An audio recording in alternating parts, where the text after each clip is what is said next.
Class 9 আজকের ক্লাসে সবাইকে ওয়েলকাম। আজকে আমরা আলোচনা করব ক্যালোরিমিতির মূলনীতির ওপর অঙ্ক। ক্যালোরিমিতির মূলনীতিটা কি মনে আছে? ক্যালোরিমিতির মূলনীতি হচ্ছে গৃহীত তাপ ইকুয়াল টু বর্জিত তাপ। গৃহীত তাপ ইকুয়াল টু বর্জিত তাপ। যখন দুটো ভিন্ন উষ্ণতার বস্তু পরস্পর সংস্পর্শে থাকে তখন একটা বস্তু তাপ বর্জন করে, অর্থাৎ উষ্ণ বস্তু তাপ বর্জন করে এবং শীতল বস্তু সেই তাপ গ্রহণ করে। যতক্ষণ অবধি না দুজনের মধ্যে তাপমাত্রা সমান হয় ততক্ষণ এই প্রক্রিয়া চলতে থাকে। তো এক্ষেত্রে আমরা মনে রাখবো যে গৃহীত তাপ ইকুয়াল টু বর্জিত তাপ। এটা আমরা মেজার করি কিভাবে? যদি ভর m1 হয়, আপেক্ষিক তাপ s1 এবং উষ্ণতার পার্থক্য T1 minus T equal to, সূত্রটা আবার ভালো করে বুঝিয়ে দিচ্ছি, M2 S2 T minus T2, এই হলো আমাদের সূত্র। যদি গরম জল ঠান্ডা জল এইরকম থাকে, এই দিয়ে অঙ্ক আমরা একটা শিখবো। তো আমরা প্রথমে এরকম গরম জল আর ঠান্ডা জল এই হিসেবে আমরা একটা চার্ট বানিয়ে নেব, তাহলে আমাদের প্রশ্নটা করতে সুবিধা হবে। এক্ষেত্রে তাহলে আমরা কি দেখতে পাচ্ছি? ভর, গরম জলের ভর m1, ঠান্ডা জলের ভর m2। আর উল্টোটাও লিখতে পারি, এখানে m2 যেহেতু এই গৃহীত তাপ বর্জিত তাপ সেই অনুযায়ী দেখব আমরা। এরপর কি দেখব? ভর দুজনে দেখে নিলাম। তারপরে দেখব আপেক্ষিক তাপ। জল হলে আপেক্ষিক তাপ দুজনের সেমই হবে, কিন্তু যদি ভিন্ন দুটো পদার্থ থাকে তাহলে S1 S2, একটা লোহা একটা জল এরকম যদি পদার্থ আলাদা হয়ে যায় তখন তাদের আপেক্ষিক তাপ আলাদা হয়ে যাবে। এবার উষ্ণতা, এক্ষেত্রে প্রাথমিক উষ্ণতা। প্রাথমিক উষ্ণতা কি হবে? T1। এক্ষেত্রে প্রাথমিক উষ্ণতা T2। অন্তিম উষ্ণতা দুজনেরই সেম হবে, অন্তিম উষ্ণতা T। এক্ষেত্রে T, দুজনেরই অন্তিম উষ্ণতা সেম হবে। এবার এক্ষেত্রে কি হলো? T1 থেকে T ডিগ্রি সেন্টিগ্রেডে উষ্ণতা পৌঁছালো, এক্ষেত্রে T থেকে T2 ডিগ্রি সেন্টিগ্রেডে পৌঁছালো। এবার আমরা একটা অঙ্ক করে দেখে নেব। যেমন 150 গ্রাম ভরের লোহাকে 20 ডিগ্রি সেন্টিগ্রেড থেকে 25 ডিগ্রি সেন্টিগ্রেডে উত্তপ্ত করতে কত তাপ লাগবে? লোহার আপেক্ষিক তাপ, লোহার আপেক্ষিক তাপ 0.017 calorie, 0.0117 calorie per gram per degree centigrade. To the power -1 লিখলাম আমরা এক্ষেত্রে।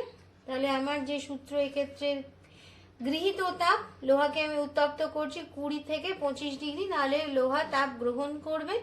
সেই তাপটা কি করে মাপবো? MST, এই সূত্র অনুযায়ী মাপবো আমরা। M এক্ষেত্রে ভর, ভর কত বলা আছে আমরা পাশে এরকম লিখে নেব, তবে আমাদের সুবিধা হবে যে কোনটা দেওয়া আছে আর কোনটা দেওয়া নেই। ভর 150 গ্রাম। S কত বলা আছে? 0.0117 calorie per gram per degree centigrade, এই দেওয়া আছে। টিও বলা আছে, উষ্ণতার পার্থক্য কত হয়েছে? 25 থেকে 20। 25 বড় উষ্ণতার আগে লিখলাম, নাহলে মাইনাসে এসে যাবে। 5 ডিগ্রি সেন্টিগ্রেড হয়েছে উষ্ণতার পার্থক্য। এবার এটা আমরা এখানে বসাবো 150, এবং ইউনিটগুলোর দিকেও তাকিয়ে নেব যে এটাও সিজিএস ইউনিটে আছে গ্রাম ডিগ্রি সেন্টিগ্রেড, আর এখানে আছে calorie per gram per degree centigrade, কোনো কনভার্সনের প্রয়োজন নেই। 0.0117 ইন্টু 5, এটা সিজিএস পদ্ধতিতে, তাহলে এর একক হয়ে যাবে ক্যালোরি। এটা গুণ করলে আমরা পাবো 87.75 ক্যালোরি। নেক্সট অঙ্ক নাম্বার 2, কিছু পরিমাণ জলকে গরম করে তার উষ্ণতা কিছু পরিমাণ বাড়ানো হলো। তাহলে এই লাইনটাতে কি পেলাম আমরা? প্রশ্ন বারবার করে পড়বে তোমরা, প্রশ্নের মধ্যেই উত্তর লুকিয়ে থাকে। ওই একই পরিমাণ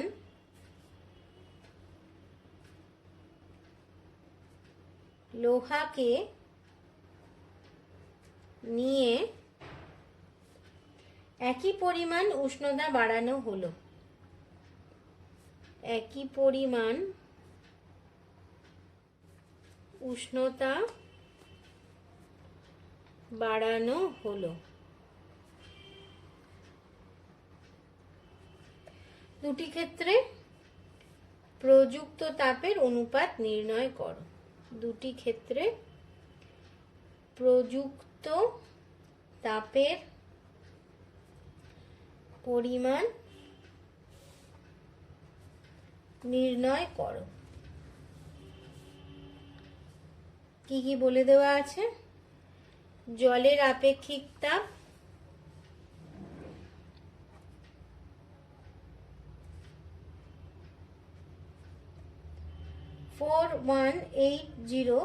joule per kg per kelvin. লোহার আপেক্ষিক তাপ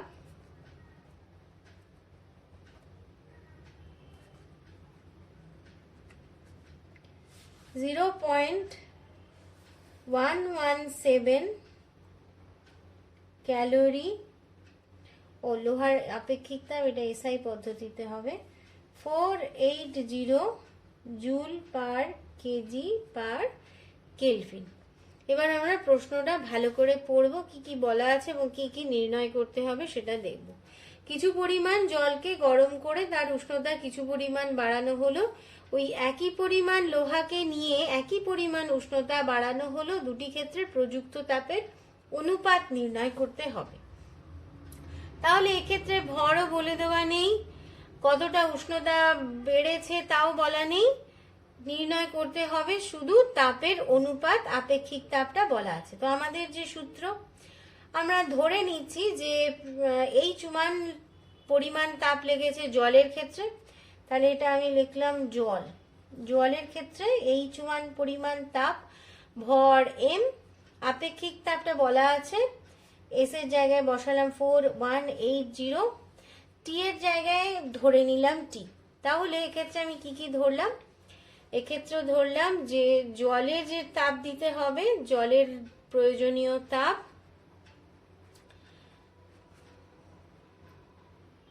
H1, লোহার জন্য যেটা তাপ সেটা হচ্ছে H2। দুজনেরই ভর সমান, ভরটা কত সেটা m। উষ্ণতার পার্থক্য দুজনেরই সমান, একই পরিমাণ উষ্ণতা বাড়ানো হয়েছে, তাহলে কি হয়ে গেল? উষ্ণতার পার্থক্য সেটাও সমান, সেটা হয়ে গেল টি। তাহলে এই পেলাম, এটা জুল। সব এককগুলোর দিকে লক্ষ্য করো, জুল পার কেজি কেলভিন। তাহলে এই জলের জন্য যে তাপটা পেলাম H1 = m 4180 টি জুল। আর লোহার জন্য কি পেলাম আমরা? H2 = ভর সেম, 480, উষ্ণতার পার্থক্য সেম, তো হয়ে গেল জে, জুল। এবার আমাদের প্রশ্নে বলেছে H1 আর H2 এর অনুপাত নির্ণয় করতে হবে। তো অনুপাত নির্ণয় করব যখন, আমরা দুজনকে ভাগ করব, 4180 টি m ইন্টু লিখি, বুঝতে সুবিধা হবে, ইন্টু 480 টি। তো m কেটে গেল, টি কেটে গেল, কত থাকলো? 4180 বাই 480, 0 0 কাটলাম। এটাকে এবার আমরা যদি কাটি তাহলে কত পাবো? 24209, 2 দিয়ে কেটেছি। একে ভাগ করলে আমরা পাবো 8.71। তাহলে এক্ষেত্রে H1:H2 কত হয়ে গেল? 8.7:1। এই হয়ে গেল দুজনের ক্ষেত্রে তাপের অনুপাত।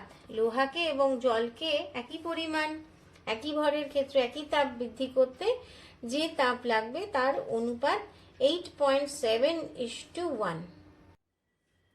নাম্বার 3, 50 গ্রাম ভরের একটি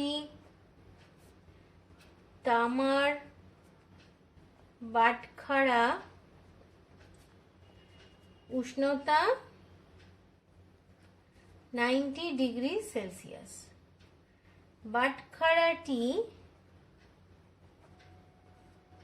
10 ডিগ্রি সেন্টিগ্রেড উষ্ণতার 100 গ্রাম জলে ডোবানো হলে অন্তিম উষ্ণতা কত হবে?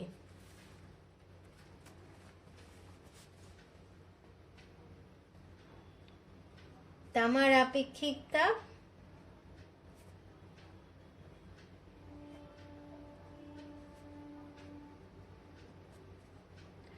(0.09 calorie per gram per degree centigrade) এই বলা আছে। আর জলের আপেক্ষিক তাপ 1 সিজিএস পদ্ধতিতে।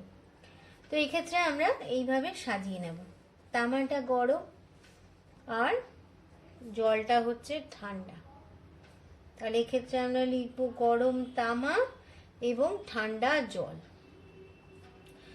তামা যে তাপটা বর্জন করবে, জল সেই তাপটা গ্রহণ করবে। তাহলে এটা হবে কি করবে? এটা হয়ে যাবে বর্জিত তাপ, এটা হয়ে যাবে গৃহীত তাপ। তো এবার যা যা বলা আছে আমরা সেটা লিখবো। ভর কত বলা আছে? ভর বলা আছে 50 গ্রাম। এক্ষেত্রে ভর বলা আছে M1 ইকুয়াল টু বলা আছে 50 গ্রাম, M2 ইকুয়াল টু 100 গ্রাম। উষ্ণতা, প্রাথমিক উষ্ণতা কত বলা আছে? প্রাথমিক উষ্ণতা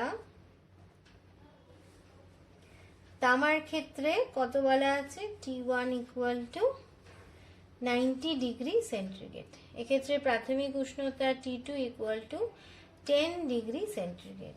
আপেক্ষিক তাপ, তামার আপেক্ষিক তাপ কত? আপেক্ষিক তাপ প্রশ্নের দিকে তাকাও, কত বলা আছে?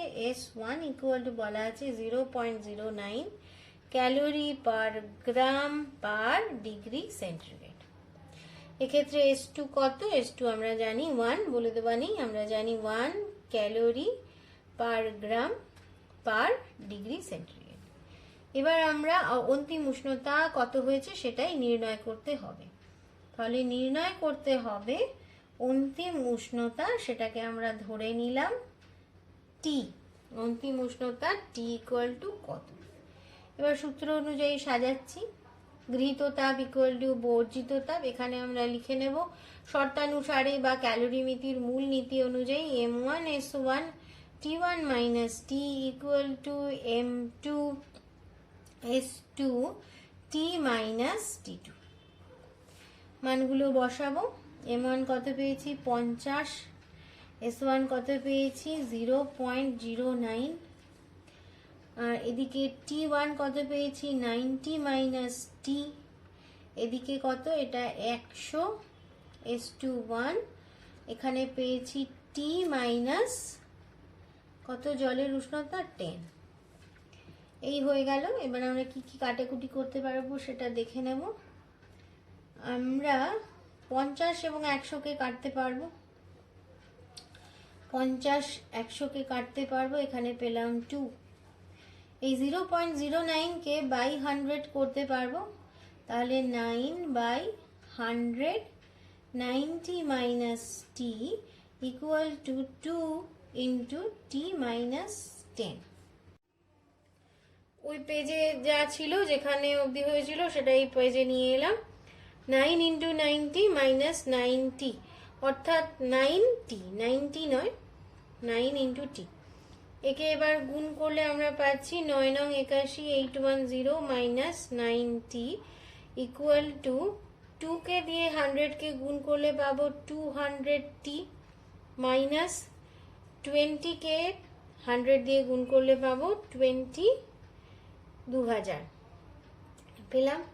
এবার যেটা করব আমরা 20t টি গুলোকে একদিকে নিয়ে আসবো, 90 প্লাস হয়ে গেল ইকুয়াল টু তাহলে কি হয়ে যাবে 810 প্লাস 200, এটাকে পাবো আমরা 209t, এটাকে যোগ করলে পাবো 2810, তাহলে t ইকুয়াল টু আমার দাঁড়ালো 2810 বাই 209 করলে আমি পাবো 13.44 ডিগ্রি সেন্টিগ্রেড। তাহলে জলের উষ্ণতা বেড়ে হবে 13.44 ডিগ্রি সেন্টিগ্রেড। আমরা ক্যালকুলেশনটাকে একটু শর্টকাট আমরা এইভাবে করতে পারি, আরেকটা প্রসেসে আমরা করতে পারি। আমরা যখন তাপগুলোকে সমান করছি m1 s1 t1 minus t equal two m2 s2 t minus t2, আমরা মানগুলো যখন বসালাম m এর মান কত 50, আপেক্ষিক তাপ 0.09, এই t এর পার্থক্য ছিল 90 মাইনাস t, আর এক্ষেত্রে m2 100, জলের আপেক্ষিক তাপ 1, t কত জানি না, t2 10। এক্ষেত্রে এই গুণটা যদি করি একটু শর্টকাট হতে পারে, তাহলে আমরা কি পেলাম এক্ষেত্রে না 50 দিয়ে 0.9 কে গুণ করলে আমরা পেলাম 4.5, 90 minus t equal two 100 t minus 10। এবার তাহলে এটা গুণটা করলে আমরা পাচ্ছি 405 minus 4.5 t equal two 100 t minus 1000। এবার কি হলো, যার যেটা সোজা মনে হবে সে সেটাই করবে। এবার আমরা টি গুলোকে একদিকে নিয়ে আসবো, তাহলে আমরা পাবো 104.5 t ইকুয়াল টু 405 যোগ 1000, এই পেলাম। এরপর t ইকুয়াল টু কত হলো, তাহলে 1405 বাই 104.5, এই ভাগটা করলে আমরা পাবো 13.44, জলের অন্তিম উষ্ণতা হয়ে যাবে 13.44 ডিগ্রি সেলসিয়াস।